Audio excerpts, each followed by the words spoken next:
Hey everyone, welcome back to IELTS Orbit. If you are struggling with writing task 2 in the IELTS exam, you're in the right place.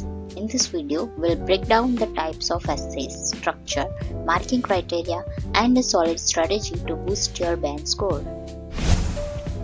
In this video, I'm going to cover introduction, types of essays, 4 marking criteria, and structure for each type of essay.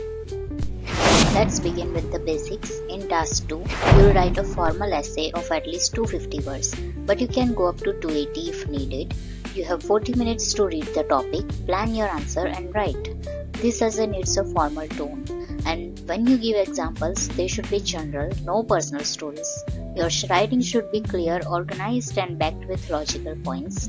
Here's a tip: plan before writing. Even 5 minutes of planning can save you from going off topic. There are 6 common essay types in IELTS. First, discussion and essay, opinion essays.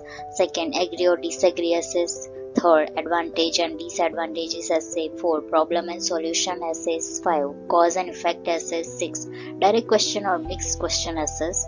Each one has a slightly different structure, but don't worry, we'll go over that too. Here's an example. Some people believe online education is better than traditional classroom education. Discuss both views and give your opinion. Let's look at how examiners mark your essay.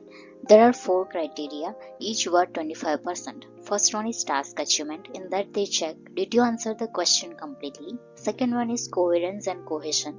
Is your essay well organized with clear connections? Third one is lexical resource. Are you using a wide range of vocabulary correctly?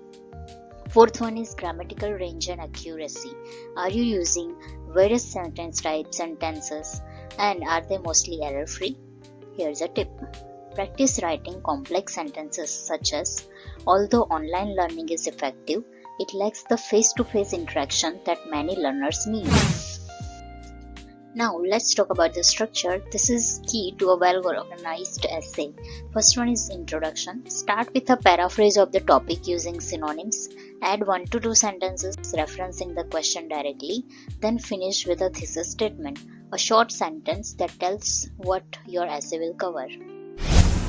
Now each paragraph should include a topic sentence which outlines the view, followed by a linker and main idea, which is the main point of that paragraph, followed by an explanation why this point matters.